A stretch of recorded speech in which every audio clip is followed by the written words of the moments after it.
고린도전서 3장 10절서부터 15절의 말씀을 함께 보겠습니다.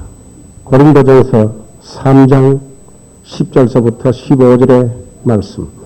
내게 주신 하나님의 은혜를 따라 내가 지혜로운 건축자와 같이 틀을 닦아두매 다른 이가 그 위에 세우나 그러나 각각 어떻게 그 위에 세우기를 조심할지니라. 이 닦아둔 것 외에 너희 다른 틀을 닦아둘 자가 없으니 이 터는 곧 예수 그리스도라. 만일 누구든지 금이나 은이나 보석이나 나무나 풀이나 지푸로 이 터 위에 세우면 각각 공력이 나타날 텐데 그날이 공력을 밝히리니 이는 불로 나타내고 그 불이 각 사람의 공력이 어떠한 것을 시험할 것임이니라. 만일 누구든지 그 위에 세운 공력이 그대로 있으면 상을 받고 누구든지 공력이 불타면 해를 받으리니 그러나 자기는 구원을 얻되 불 가운데서 얻은 것 같으리라. 아멘. 기도하겠습니다. 5월은 저희들이 가정의 달로 지키고 지난주까지 가정에 필요한 말씀을 전해드렸습니다.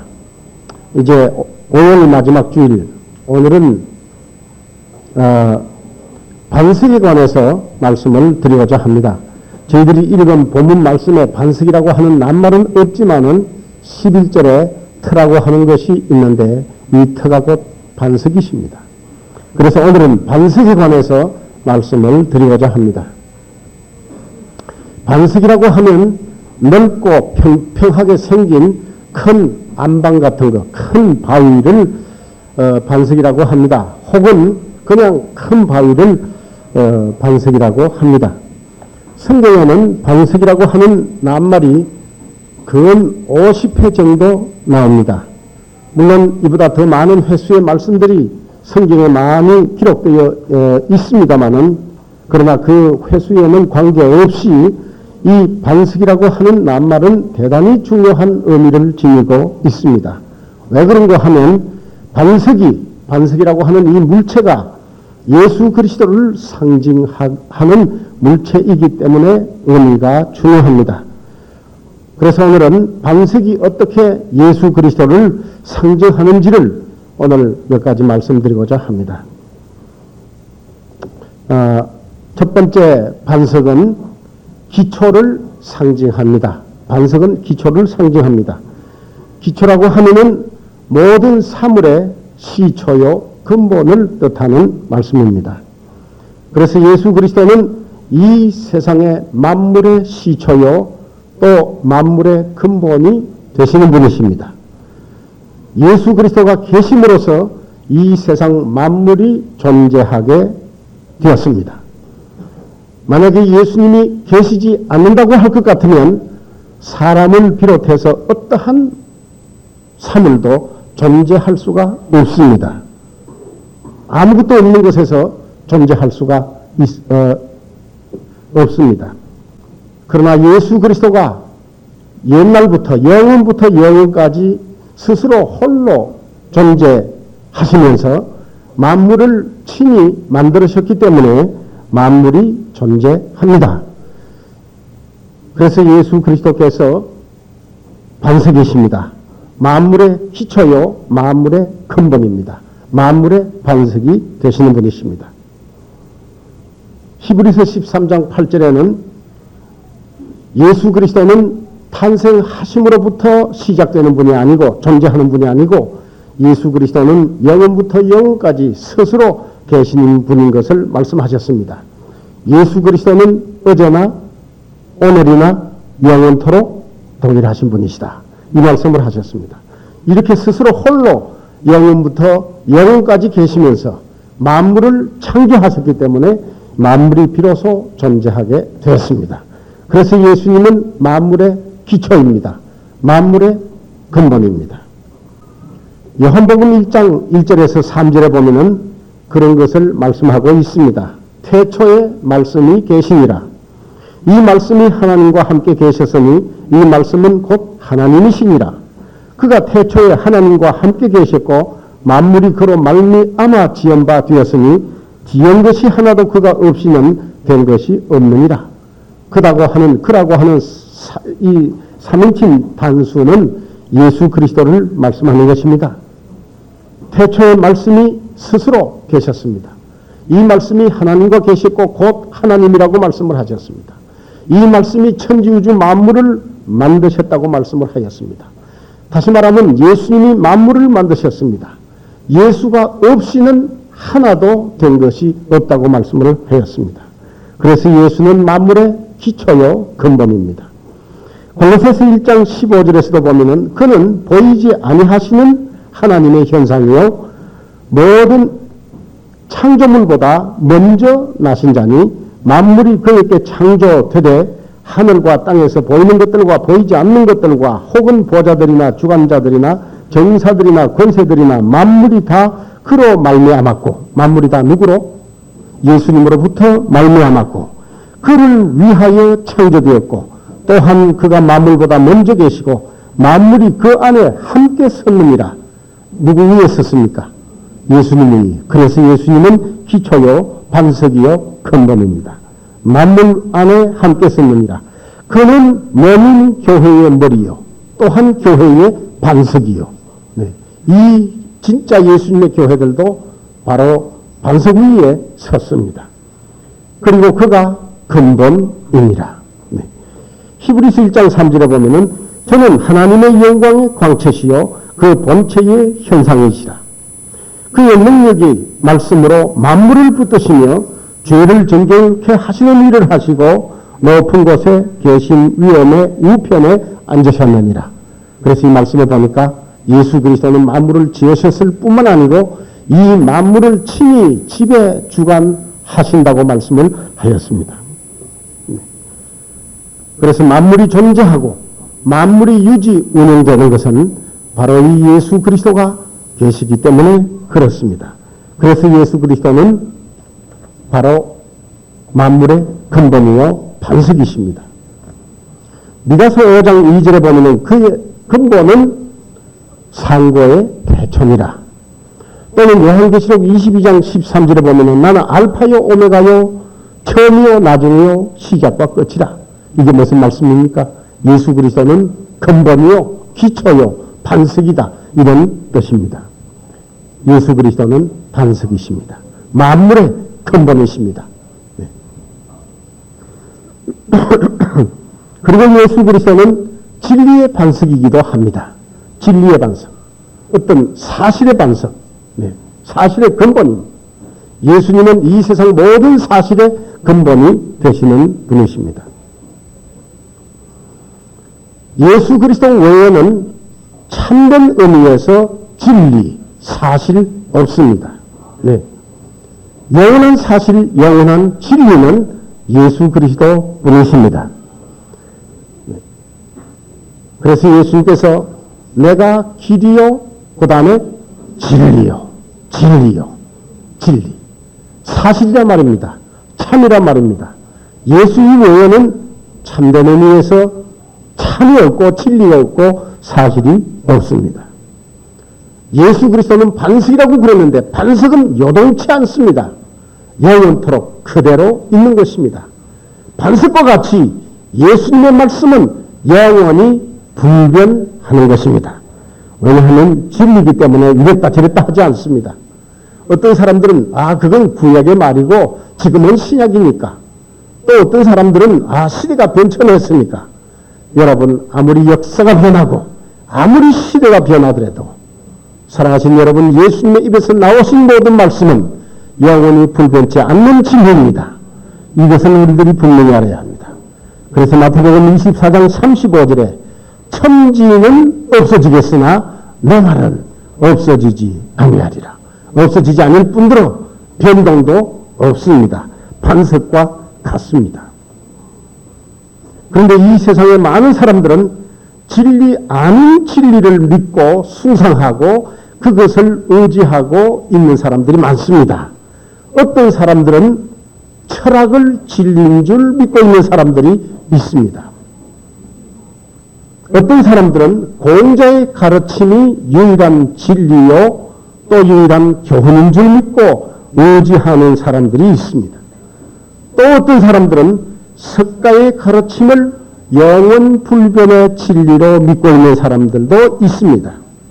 한국에서는 절대 다수의 사람들이 바로 유교와 이 불교의 가르침을 절대 진리로 믿고 있습니다. 절대 진리로 믿고 있습니다. 믿고 있을 뿐만 아니라 그 진리대로 살면 구원이 있는 줄 믿고 구원을 의뢰하고 있습니다.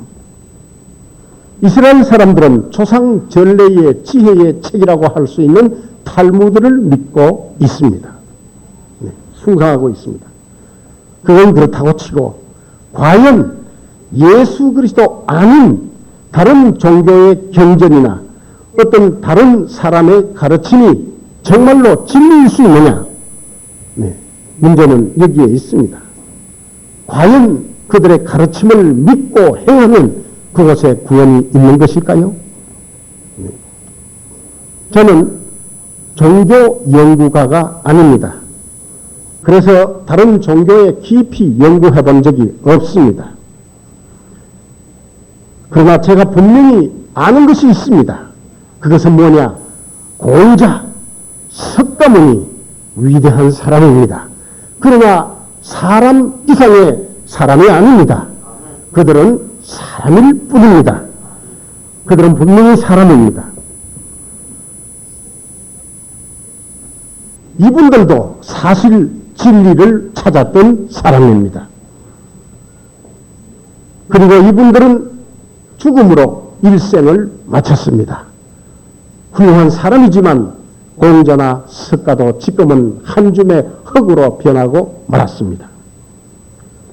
무엇보다도 중요한 것은 공자나 석가는 자기들의 가르침이 절대 진리라고 말한 사실이 없습니다.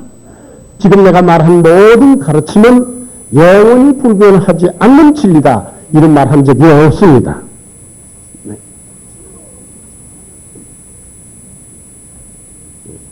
그리고 또 한 가지 분명한 것은 이들 스스로의 입으로 누구든지 나를 믿으면 멸망치 않고 내세에도 구원을 받아 영생하게 되리라. 이런 말 한 적이 없습니다. 네, 없습니다. 왜 없느냐? 그것은 그분들이 사람이기 때문에 그렇습니다. 사람에겐 누구에게라도 구원의 능력이 없는 것입니다. 그럼에도 불구하고 특별히 우리 한국 사람들은 유교와 불교를 많이 숭상하고 거기에 구원을 의뢰하고 있습니다. 그분들은 제 말을 듣고 뭐라고 생각하고 뭐라고 말할지 모르지만은 제 입장에서 볼 때는 불쌍하기 짝이 없고 민망스럽기조차 한 것입니다. 그러나 예수 그리스도께서는 자신이 진리이심을 분명히 말씀을 하셨습니다. 내가 길이요 진리라고 말씀을 하였습니다. 그리고 예수 그리스도가 진리임을 지금도 세 가지를 통해서 증명하고 있습니다. 세 가지가 무엇이냐? 그것은 첫째 성령을 통해서, 둘째로는 성령을 통해서, 셋째로는 교회를 통해서 그리스도가 진리임을 증거하고 있는 것입니다. 그래서 예수님께서 하신 모든 말씀, 행하신 모든 일 전부가 사실이요 진리입니다. 마태복음 16장 18절을 이하에 보면은 또 내가 네게 이르노니 너는 베드로라 내가 이 반석 위에 내 교회를 세우리니 엄부의 권세가 이기지 못하리라. 내가 천국의 열쇠를 네게 주리니 네가 땅에서 무엇이든지 내면 하늘에서도 매일 것이요 네가 땅에서 무엇이든지 풀면 하늘에서도 풀리리라. 이것은 여러 가지로 뜻을 말씀드릴 수 있습니다. 그러나 그 천국의 열쇠를 교회에 주셨다 이런 말씀인데 여러분 여기에서 천국 열쇠는 진리를 풀어 헤치는 권리를 말하는 것입니다. 그렇습니다. 성경과 성령과 교회를 통해서 진리로 예수 그리스도가 진리를 증거하는 것입니다. 요한복음 14장 13절에 보면은 성령이 오시면 성령이 진리로 너희를 인도하신다고 말씀을 했습니다. 제가 지금 여기서 외치고 있는 것도 제 조그만한 지식으로 외치고 있는 것이 아니요 성령의 도우심으로 진리를 외치고 있는 것입니다. 에베소서 3장 9절 10절에 보면은 영원부터 만물을 창조하신 하나님 속에 감추었던 비밀의 경륜이 어떠한 것을 드러내게 하려 하십니다. 이건 이제 교회로 말미암아 하늘에서 전사와 권세들에게 하나님의 각종 지혜를 알게 하려 하십니다. 이 교회를 통해서 성령의 도우심으로 예수가 진리임을, 예수님이 기록하신 성경의 진리임을 교회에서 가르쳐 주는 것입니다. 그래서 디모데전서 3장 15절에 보면은 이 집은 살아계신 하나님의 교회요 진리의 기둥과 터라고 말씀을 하였습니다. 그래서 교회는 진리의 터요 기둥입니다. 데살로니가전서 1장 5절에 이는 우리 복음이 말로만 너희에게 이른 것이 아니라 오직 능력과 성령과 큰 확신으로 된 것이니, 사랑하신 여러분, 여기에서 가르치는 모든 말씀을 통해서 그리스도가 진리임을 우리는 성령 안에서 확신으로 얻었습니다. 그렇죠? 그렇습니다. 예수 이외에 영원 불변의 진리가 있을 수 없습니다. 예수 그리스도만이 유일한 진리 되십니다. 그래서 예수 그리스도 의지하는 자가 그의 말씀대로 구원을 받게 되는 것입니다. 그러나 예수 아닌 다른 것을 진리인 줄 믿고 의지하는 사람은 마지막 날에, 심판날에 하나님에 의해서 부끄러움을 당하시는 것입니다. 그런데 예수 그리스도만이 진리의 기초와 반석이 되시는 분이십니다. 두 번째로, 반석은 생수의 근원이 되십니다. 반석은 생수의 근원이십니다. 반석이라고 하면 아까 말씀드린 대로 큰 안반 또는 큰 바위를 반석이라고 합니다. 그런데 이 반석이 생수의 근원이라는 말씀입니다. 이거 믿어집니까? 반석에서 물이 나는 거 보았어요? 여러분, 아무리 큰 반석이라도 물 나는 것이 없습니다. 그러나 우리 성경에 보면은 이상하게도 생수의 근원이 반석이라고 기록되어 있습니다. 여러분, 제가 이 말씀을 증거하기 위해서는 출애굽기 17장, 민수기 20장에 기록되어 있는 말씀으로 돌아가지 아니하면 아니 되겠습니다. 옛날 구약시대 때 이스라엘 백성들이 출애굽을 해가지고 광야를 지날 때 신 광야 가데스에 이르렀을 때였습니다. 그들에게 물이 완전히 떨어지지는 아니했지만 흔하지는 않았을 것입니다. 요컨대 가데스에는 물이 없었습니다. 그래서 이스라엘 백성들이 모세에게 거칠게 불평을 하면서 덤벼들었습니다. 그리고 애굽을 통제를 하면서 애굽에 가자는 뜻으로 모세에게 덤벼들었습니다. 그때 모세는 하나님에게 기도를 했습니다. 이스라엘 백성들이 자기에게 불평하는 모든 것을 이실직고 하면서 물을 달라고 하나님에게 기도를 드렸습니다. 그때 하나님의 대답이 임했습니다. 모세야, 네가 조금 더 가면 큰 반석을 네가 만나게 될 것이다. 반석을 만나거든 네가 명령을 해서 반석으로 하여금 물을 내게 명하라. 그렇게 말씀을 했습니다.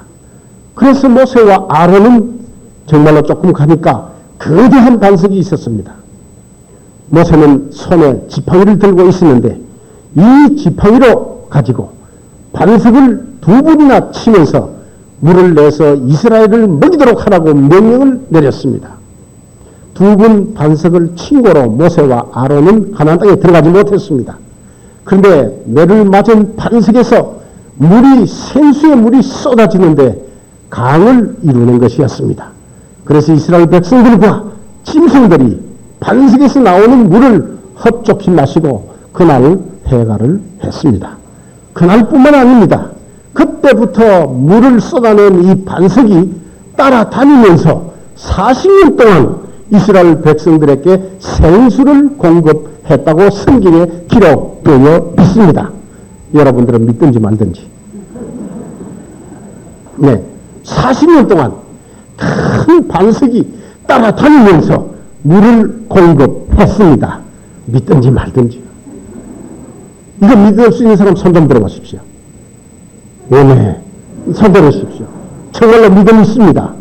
성경에 거짓말이 없다고 말씀을 했습니다. 성경에 기록된 것은 사실입니다. 그것이 진실입니다. 네. 40년 동안 따라다니면서 물을 냈습니다. 그래서 그때부터 이스라엘 백성들에게는 물의 근원이라 하면은 우물이나 수원지가 아니요 생수의 근원이라고 하면은 반석이라고 말하게 되었습니다. 아시겠습니까? 네. 그런데 사도 바울도 그 말씀을 하셨습니다. 광야 이스라엘 백성들이 반석에서 나오는 샘물로 물을 마셨다고 말씀을 하셨습니다. 고린도전서 10장 4절과 4절에 보니까 우리 조상들이 다 구름 아래 있고 바다 가운데로 지나며 모세에게 속하여 다 구름과 바다에서 침례를 받고 다 같은 신령한 식물을 먹으며 다 같은 음료를 마셨으니 이는 저희를 따르는 신령한 반석으로부터 마셨으니 그 반석은 곧 그리스도시라. 여기 보십시오. 이는 음료를 마셨으니 이는 저희를 따르는 신령한 반석으로부터 누구를 따랐습니까? 이스라엘 백성들은 얼마 동안 따랐어요? 무려 40년 동안 따라다녔어요. 이제 제 말이 아닌 것을 알겠죠? 성경에 기록되어 있습니다. 이 반석이 이스라엘 백성을 40년 동안 따라다니면서 물을 공급해 주셨습니다. 그런데 사도 바울은 그때의 그 반석이 바로 예수 그리스도라고 증거하고 있습니다. 물론 그때 그 반석은 미래의 예수님을 상징하여 보여주신 것입니다. 그렇습니다. 예수 그리스도는 영생수의 근원이 되시는 반석이십니다. 반석이십니다. 그런데 여러분, 그 반석에 물이 난다고 하는 거, 아까 이제 전부 다 믿으니까 제가 두 분 다시 강조할 필요는 없습니다만, 지난번 라저스 목사님이 여기 오셔서 말씀을 증거할 때, 가이사라 빌립보에서 거대한 바위 위에서 물이 난다고 하는 거 들으셨죠? 저밖에 안 들었는가 봐요. 사진은 마침 우리 노 형제가 내게 주시대요. 여기 가이사라 빌립보 거대한 반석에서 물이 여기 나고 있습니다. 어쩌면 40년 따라다니던 그 반석이 가이사라 빌립보에서 이제 멈췄는지 모릅니다. 여기 있어요. 네. 저 여기다 놓을 테니까 보십시오. 그래서 이제는 생수의 그 반석이 그리스도라고 사도 바울은 증거하고 있는 것입니다. 물론 신령한 반석이십니다. 예수 그리스도는 신령한 반석이기 때문에 지금 이 눈으로 볼 수 없습니다. 손으로 만질 수 없습니다. 그러나 예수 그리스도를 여러분의 마음속에 모셔드리면 신령한 반석 되시는 예수께서 여러분 마음속에서 영생수를 쏟아내서 여러분의 심령으로 마시게 해서 소생시키는 것을 우리들이 압니다. 네. 이거 정말입니다. 여러분 예수 그리스도만 영접해 보십시오. 그분은 신령한 반석이 되시는 분이십니다. 구약시대에 물을 공급해 준 것 같이 예수 영접한 사람들 마음속에 들어와서 생명수를 영원하게 먹여주어 소생시키는 것입니다. 그래서 이제 다시는 해결함이 없습니다. 우리 마음속에 시원함이 있습니다. 요한복음 4장 13절 14절에 보면 예수께서 대답하여 가라사대 이 물을 그 야곱의 우물을 먹는 사람은 또다시 목마르지만 내가 주는 물을 먹는 자는 영원히 목마르지 아니하리니 나의 주는 물은 그 속에서 영생하도록 솟아나는 샘물이 되리라. 요한복음 7장 37, 38절에 예수께서 외쳐 가라사대 누구든지 목마르거든 내게로 와서 마시라. 나를 믿는 자는 성경의 이름과 같이 그 배에서 생수의 강이 흘러나리리라. 요한계시록 22장 17절에 성령과 신부가 말씀하시기를 오라 하시는도다. 듣는 자도 오라 하시는도다. 또 원하는 자는 값 없이 생명수를 받으라. 여러분 예수 그리스도를 영접하면 이 마음속에서 생수가 흘러넘칩니다. 그렇죠? 내 심령이 이것을 항상 마시고 우리에게 가람이 없습니다. 제가 예수 믿기 전에 제 심령이 얼마나 가렸는지 저는 그때 일을 잊지 않습니다. 그러나 예수를 영접하고 나서 가람이 다시는 없습니다. 이건 정말로 사실입니다. 여기에 여러분들이 전부 다 증인들입니다. 오늘 혹시 예수가 없으면 여러분에게 목마름이 있으면 예수님을 영접하십시오.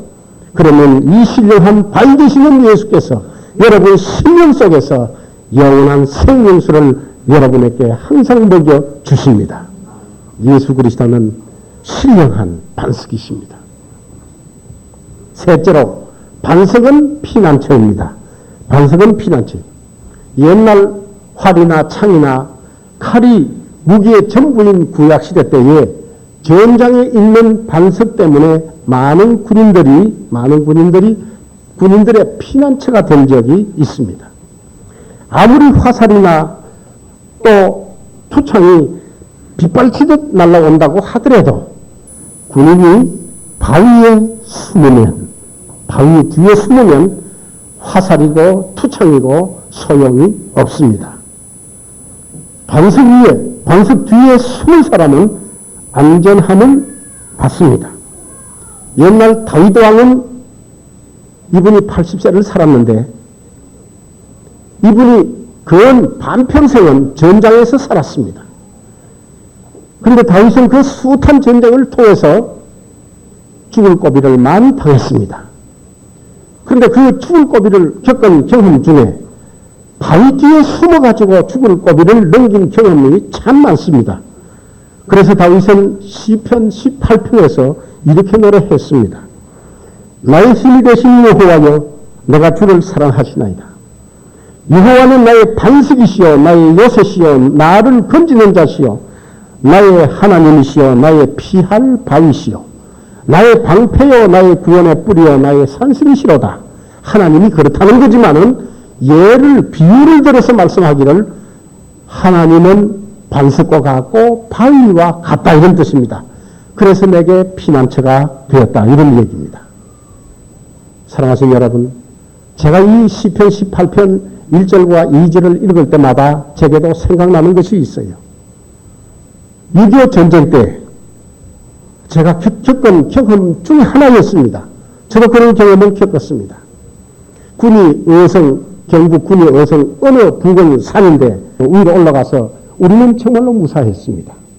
하나도 전혀 다친 적이 없습니다. 그날 그 바위가 없었더라면 오늘 저는 이곳에서 설교하지 못할 것입니다. 제가 구원받지도 못했고요. 그러나 제가 그 바위 때문에 그 몇 사람이 앉아서 점심을 먹었는데 한 사람도 다치 아니하고 전부 살았습니다. 그러나 그날 300 몇 명이 올라가서 전부 다 죽거나 부상당하고 한 7, 8명만 살았는데 그 중에 저도 한 사람이 포함되었습니다. 제가 시편 18편을 읽으면 다윗은 자기의 경험으로 노래하지만 저는 제 경험을 생각합니다. 그래서 그 바위가 어느 산에 어디에 있는지 제가 생각이 날 때가 참 있습니다. 보고 싶어요. 가서 어루만져 주고 싶고 고맙다 말이라도 하고 싶은데 알아야죠. 네. 그래서 이 바위에 숨으면 옛날 전쟁 때 참 좋은 피난처가 되어 주었습니다. 마찬가지로 예수 그리스도는 모든 인생들의 피난처입니다. 예수 그리스도는 예수 믿고 구원받은 성도들의 피난처가 되시는 분이십니다. 우리 성도들이 언제 어떠한 때라도 예수 그리스도에게 숨기 원하고 보호받기 원하면 예수 그리스도는 살아 움직이는 바위십니다. 이 세상 바위는 여성인가 군인가 그 바위는 지금도 그 산에 그대로 있을 것입니다. 그러나 우리 주 예수 그리스도 바위는 눈에는 보이지 않지만 전지전능하신 이 살아있는 바위가 항상 우리와 같이 하십니다. 그래서 성도들이 어떤 위급을 느끼고 그 예수 안에 숨기를 원하면 예수님은 친히 반석이 되어서 우리를 보호해 주십니다. 마귀 사단도 우리가 반석 위에 숨으면 우리에게 어쩌지를 못하는 것입니다. 속수무책입니다.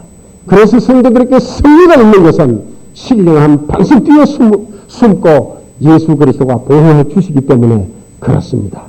이 세상 비록 멸망하는 죄인이라고 할지라도 복음을 듣고 예수 그리스도에게 나오면 죽음과 심판에 이르지 아니하시고 천국으로 인도해 주시는 놀라운 피난처가 되시는 분이십니다. 시편 40편 2절에 보면은 나를 기가 막힐 웅덩이와 수렁에서 끌어올리시고 내 발을 반석 위에 두사 내 걸음을 영원히 경고케 하시는 듯하고 말씀을 했습니다. 그렇습니다. 예수 그리스도는 영원하고 만사반석이 되시는 그런 분이십니다. 모든 사람들의 누구든지 예수께 나와서 피하기를 원하면 피하기 원하는 사람들의 피난처가 되어 주십니다. 여러분, 우리에게 어려운 때, 위기가 다가왔을 때, 보호가 필요할 때 기도로 예수 그리스도 반석 뒤에 숨으시기 바랍니다. 사방과 같이 말입니다. 그러면 예수님이 보호해 주십니다. 마지막으로 네 번째입니다. 반석은 초석이요 모퉁이 돌입니다. 베드로전서 2장 다 같이 보겠습니다.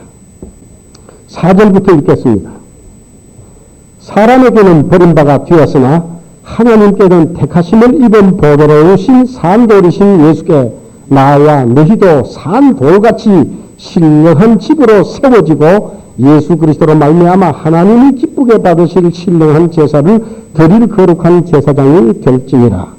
경에 기록하였으되 보라 내가 택한 보배롭고 여기는 모퉁이 돌을 시온에 두노니 저를 믿는 자는 부끄러움을 당치 아니하리라 하였으니 그러므로 믿는 너희에게는 보배이니나 믿지 아니하는 자에게는 건축자들의 버린 그 돌이 모퉁이의 머릿돌이 되고 또한 부딪히는 돌과 거치는 반석이 되었다 합니다.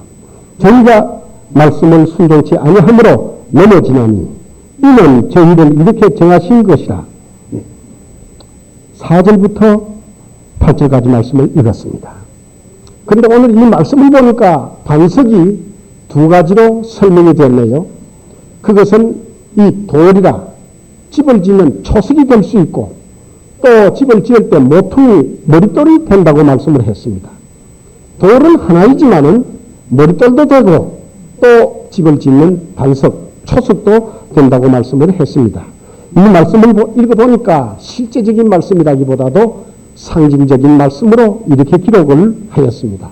왜 그런가 하면 돌 하나가 초석도 되고 모퉁이 돌은 될 수가 없지만은 예수에게 적용이 될 때는 그게 가능하기 때문에 그렇습니다. 그런데 베드로전서 2장 여기에 말씀을 보니까 이 반석을 건축자재로 자재주의 귀중한 물건으로 비유했습니다. 다시 말하면 건축의 초석도 되고 모퉁이의 머릿돌도 된다고 말씀을 했습니다. 누가요? 예수 그리스도가요. 네, 이 반석이 두 가지 역할을 하는 것입니다. 그런데 이 집을 짓는 데 있어서 초석과 이 모퉁이의 머릿돌 이거 대단히 귀중합니다. 귀중하나 마나 건물 중에 제일 귀중한 재료가 두 가지 있으니 그것은 초석과 머릿돌입니다. 여러분 우리 이 교육회관의 머릿돌 보신 분 예, 저기 뭐라고 기록되어 있습니까? 네, 이 집은 만민이 기도하는 집이라 쓰여 있습니다. 네, 그게 이 건물의 머릿돌이에요. 네, 여러분 이 세상 모든 사람들은 집을 짓고 있는 사람입니다. 요즘 건축붐이 일고 있지 않습니까? 그러나 저는 건축붐 실제적으로 이 건물을 말하는 것이 아니고 사람들은 모두가 믿음의 집을 짓고 있습니다. 어떤 사람들은 유교를 믿는 믿음으로 믿음의 집을 짓고 있습니다. 유교를 잘 믿는 믿음으로 집을 짓고 있습니다. 어떤 사람은 불교를 믿는 믿음으로 믿음의 집을 짓고 있습니다. 어떤 사람들은 자기 나름의 선행으로 믿음의 집을 짓고 있습니다. 왜 짓고 있습니까? 영원한 내생에 자기가 영원히 살기 위해서 믿음의 집을 짓고 있는 것입니다. 옛날 이스라엘 사람들은 율법을 잘 지켜서 의로운 행실로 믿음의 집을 지었습니다. 내생의 영원한 삶을 위하여 믿음의 집을 이 세상 사람들은 짓고 있는 것입니다. 그런데 과연 어느 믿음의 집이 하나님에 의해서 인정이 되어서 영생할 수가 있겠습니까? 무엇으로 어떠한 믿음으로 짓는 믿음의 집이 하나님에게 인정을 받을 수 있겠느냐 이런 말씀입니다. 그런데 한 가지 분명한 것은 하나님이 선물로 주신 초석과 하나님이 선물로 주신 모퉁이 머릿돌을 이용해서 집을 짓지 아니하면 그 집은 하나님께서 다 허물어버리고 불태워 없애버리는 것을 볼 수 있습니다. 왜 그런가 하면 옛날 이스라엘 백성들은 율법을 반석으로 삼고 모세를 모퉁이 초석으로 삼고 그 위에다가 율법의 의로운 행실로 집을 지었습니다. 그러나 하나님께서 이 민족들의 집을 모조리 헐어버리고 불질러 버렸습니다. 하나님은 그 집을 받아주시지 아니했습니다. 하나님이 인정하시는 집은 적어도 하나님이 선물로 주신 반석과 모퉁이 머릿돌을 사용해야만 그 집을 인정해 주시는 것입니다. 다른 집은 인정해 주시지를 않습니다. 어떠한 믿음의 집을 짓더라도 하나님이 주신 초석과 모퉁이 돌을 사용해서 믿음의 집을 짓지 아니하면 하나님께서 아무 집도 받아주시지 않습니다. 다시 말하면 영생이 보장되지 않습니다. 아무리 모세를 믿고 온갖 선행, 온갖 종교 행위를 다 한다고 하더라도 하나님이 받아주시지를 않습니다. 오로지 하나님이 주신 선물에 초석을 놓고 그 다음에 모퉁이 돌을 머릿돌로 삼고 믿음의 집을 지으면 그 믿음의 집을 받아주십니다. 반석은 영원히 요동치 않는 그리스도의 반석입니다. 예수 그리스도만이 믿음의 초석입니다. 이 초석은 흔들리지 않고 거룩한 반석인 것입니다. 이 반석 위에 집을 세워야 합니다. 그리고 모퉁이돌, 예수 그리스도를 모퉁이돌로 삼아서 집을 짓고 그 위에 믿음의 집을 지어야 합니다. 머릿돌에 대해서 제가 말씀을 드리겠습니다. 머릿돌은 건물의 시작을 말합니다. 여러분 집을 초석을 놓고 집을 세울 때 제일 먼저 무슨 돌을 넣는 줄 아세요? 모퉁이 머릿돌을 넣습니다. 이것이 머릿돌이에요. 제일 건물 중에 먼저 넣는 돌이 머릿돌입니다.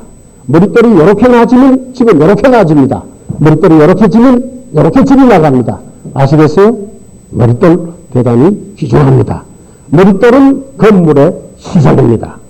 예수 그리스도를 머릿돌로 모퉁이돌로 삼고 믿음의 집을 지은 사람은 예수 안에서 새로운 삶을 시작했다고 하는 말씀이 되는 것입니다. 머릿돌은 건물의 중심입니다. 머릿돌이 건물의 중심이에요. 여기서부터 동서남북으로 사방 뻗어 나가는 것입니다. 이것이 비록 모퉁이에 있기는 하지만 건물의 중심을 딱 잡아주는 것이 모퉁이 돌입니다. 예수 그리스도를 모퉁이 돌로 삼았다고 하는 것은 그 사람의 믿음의 생활은 예수 중심으로 산다고 하는 뜻이 됩니다. 머릿돌이라고 하는 것은 건물의 기준입니다. 건물의 기준, 머릿돌로부터 전부가 기준을 삼습니다. 다시 말하면 예수 그리스도를 머릿돌로 삼았다고 하는 것은 예수님의 말씀을 내 삶의 기준으로 삼고 산다는 뜻입니다. 이 하나님의 말씀을 기준으로 삼고 사는 생활, 하나님이 기뻐하십니다. 다른 곳에 기준을 두는 거 하나님이 기뻐하시지 않습니다. 머릿돌은 건물의 대표입니다. 건물의 대표입니다. 우리 교육관이 어떻게 쓰여지는 것은 건물이 머릿돌에 그림 말하고 있습니다. 다시 말하면 예수 그리스도를 머릿돌로 삼았다고 하는 것은 내 일생에 나의 생애를 대표할 자는 예수 그리스도지 내가 아니라는 사실입니다. 그러므로 예수님을 머릿돌로 삼는 믿음을 하나님은 기뻐하십니다. 그리고 머릿돌은 건물의 목적입니다. 건물의 목적입니다. 이 건물이 왜 지어졌느냐? 목적을 밝히고 있습니다. 우리의 예수 그리스도를 머릿돌로 삼았다고 하는 것은 내 목적은 예수님의 영광을 위해서 산다고 하는 뜻이 되는 것입니다. 이렇게 예수님을 반석으로 삼고 예수 그리스도를 머릿돌로 삼고 하는 믿음의 집을 짓는 사람은 하나님께서 인정해 주십니다. 이런 사람들만이 영생을 누릴 수 있습니다. 마태복음 7장을 보시겠습니다. 21절부터 나더러 주여 주여 하는 자마다 천국에 다 들어갈 것이 아니요 다만 하늘에 계신 내 아버지의 뜻대로 행하는 자라야 들어가리라. 그날에 많은 사람이 나더러 이르되 주여 주여 우리가 주의 이름으로 선지자 노릇하며 주의 이름으로 귀신을 쫓아내며 주의 이름으로 많은 권력을 행치 아니하였나이까 하리니 그때에 내가 저희에게 밝히 말하되 내가 너희를 도무지 알지 못하니 불법을 행하는 자들아 내게서 떠나가라 하리라. 그러므로 누구든지 나의 이 말을 듣고 행하는 자는 그 집을 반석 위에 지은 지혜로운 사람 같으리니 비가 내리고 창수가 나고 바람이 불어 그 집에 부딪히되 무너지지 아니하나니 이는 주초를 초석 위에 놓은 영과요 나의 말을 듣고 행치 아니하는 자는 그 집을 모래 위에 지은 어리석은 사람 같으니 비가 내리고 창수가 나고 바람이 불어 그 집에 부딪힘에 무너져 그 무너짐이 심함이라. 여러분, 하나님의 말씀대로 행하지 않고 아무데나 집을 짓는다고 해서 그게 천국 가는 게 아닙니다. 입으로 주여 한다고 해서 위적 기사 한다고 해서 방언한다고 해서 예수님을 인정하는 것이 아닙니다. 과연 하나님의 말씀을 따른 믿음을 가진 사람만이 천국에 들어간다는 말씀입니다. 모든 사람 앞에는 무서운 하나님의 심판, 창수가 비바람이 불고 창수가 일어나는 것, 하나님의 심판을 상징하는 것입니다. 그때 모든 사람의 믿음이 하나님 앞에 시험을 받게 되는 것입니다.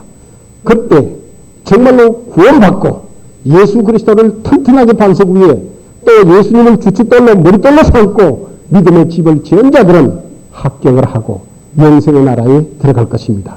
그러나 그렇지 않는 모든 집은 사상 위에 누각과 같아서 그 창일이 되고 홍수에 모두 무너진다고 말씀을 했습니다.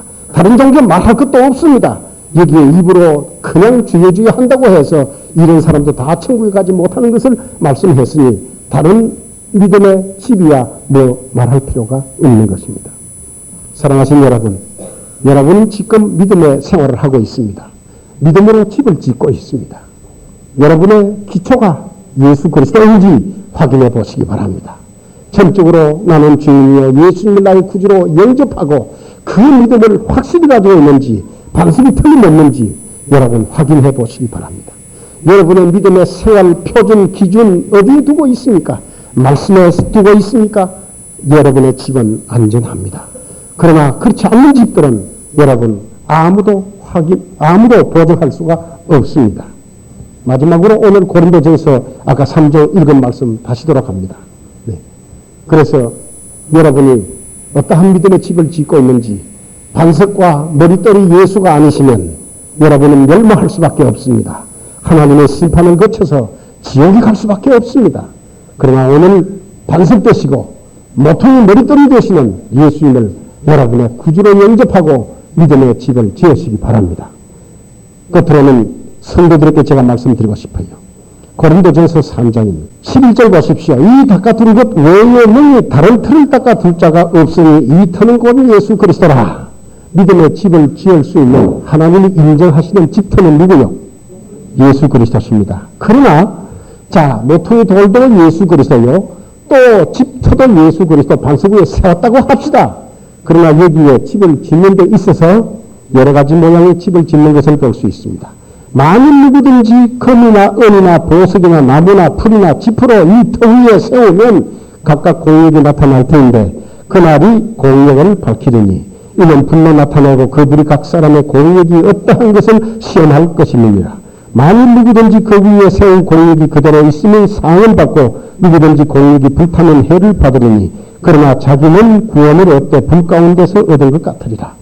비록 반석과 그리스도의 모퉁이 돌로 머릿돌을 삼고 집을 지었다고 하면 구원은 전부 다 받지만은 성도들의 마지막 무엇으로 어떻게 집을 지었는지 그 믿음을 시험한다고 기록이 되어 있습니다. 이건 물론 구원을 받습니다. 그게 전제되어 있습니다. 그러나 여러분의 믿음의 집은 무엇으로 짓고 있습니까? 나무로 짓고 있습니까? 풀이나 지프로 짓고 있습니까? 아니면 금이나 은이나 다이아몬드로 짓고 있습니까? 불을 지피나 나무, 풀을 잘라버립니다. 그러나 금이나 순식간에 지나가는 것이니까 금이나 은이나 보석은 그대로 남습니다. 여러분은 무엇으로 어떠한 믿음의 집을 짓고 있습니까? 대강 그 구원만 받으면 됐지. 뭐 꼬박꼬박 주일 저녁에도 나가고 수요일 날 저녁에도 뭐 토요일 날 전도하러 나가고 뭐 꼭 섬겨야 되나. 내가 적당히 믿을란다. 내가 주일 날만 가서 얼굴만 배고 가서 뭐 듣고 구원 받았으니까 뭐 이제 지옥에 안 갈 거 아니냐. 여러분 그런 사람은 집이나 허드레로 집을 짓는 사람입니다. 네. 구원은 받습니다. 그러나 하나님의 엄중한 심판이 있는 것을 여러분들은 아셔야 합니다. 그러나 나를 구원해 주시니 이제 내가 죽으나 사나 주의 것이요 마음과 정성과 성품을 다해서 하나님께 예배드리고 복음 전하고 맡겨주신 일을 죽도록 충성하는 이런 성도들은 예수님의 반석 위에 집을 짓 때 금이나 보석으로 집을 짓는 사람입니다. 그날에 예수님 심판날에 심판의 불이 지나가더라도 그대로 그 위에 튼튼히 서 있는 그 집은 아름답고 복이 있는 사람입니다. 예수님께서 칭찬을 하시고 잘했다고 칭찬하시고 면류관과 상급을 여러분에게 주실 것입니다. 그리고 예수님의 그 권세에 동참하는 자가 될 것입니다. 여러분들은 무슨 집을 짓고 있습니까? 한번 생각해 보시기 바랍니다. 정말로 적당히 살고 있습니까? 오늘 회개하시기 바랍니다. 천국은 기왕 갈 것이니까 괜찮다고 생각할지 모르지만 여러분 하나님의 심판은 두렵게 여겨야 합니다. 여러분들이 생각하는 것 훨씬 이상으로 매우 엄중한 그리고 부끄러운 심판이 될 것입니다.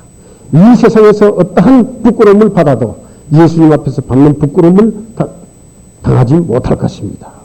여러분 믿음의 집을 짓 때 금으로 집을 지으십시다. 보석으로 집을 지으십시다. 하나님이 인정하시는 아름다운 집을 지으십시다. 이 땅에서 성령이 충만히 거하는 집을 지으십시다. 기도하십시다. 오늘은 반석에 관해서 말씀을 드렸습니다. 반석은 적어도 네 가지 예수님을 상징합니다. 네 가지를 상징합니다. 예수 그리스도는 첫째 모든 만물의 기초입니다. 여러분들도 하나님이 지으셨습니다. 그분은 생사화복을 임의로 주장하시는 분이십니다. 우리를 죽일 수도 있고 살릴 수도 있는 분이십니다. 죄 용서할 수도 있고 심판도 할 수 있는 분이십니다.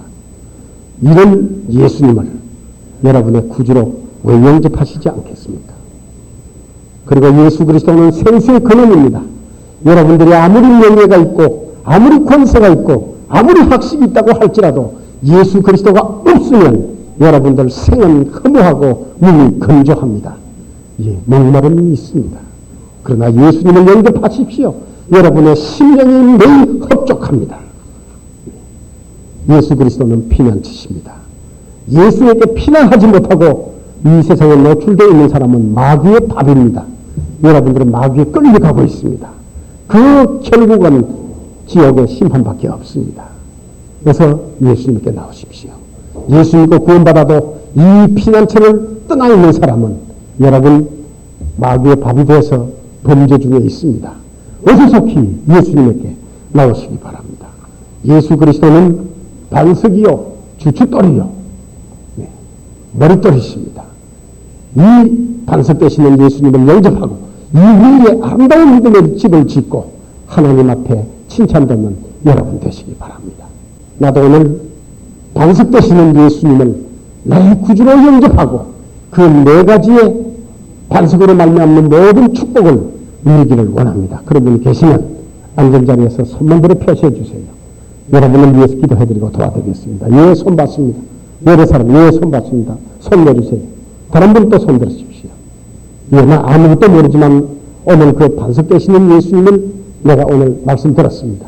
그 예수님을 모시고 나도 반석 위에 집을 짓고 또 반석의 그 모든 은혜를 받는 그런 사람이 되기 원합니다. 손들어 표시해 주세요.